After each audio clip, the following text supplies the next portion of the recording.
আগামীকাল 20শে ডিসেম্বর সকাল 10টায়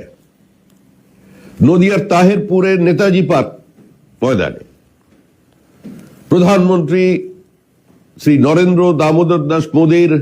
এই বিশাল জনসভায় পশ্চিমবঙ্গের সমস্ত মানুষকে, নদিয়া জেলার মানুষকে আহ্বান করছি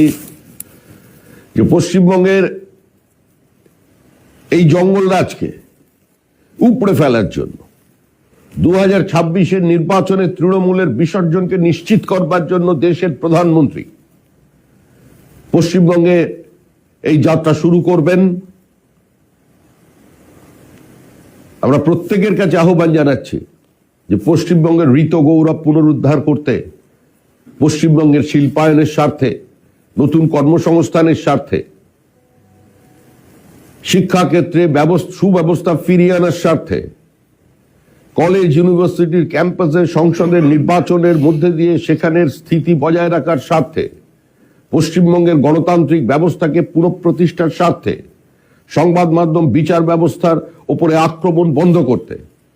আগামীকাল থেকে আমাদের যে সূচনা হচ্ছে তাতে আপনারা সবাই সামিল হবেন। ধন্যবাদ।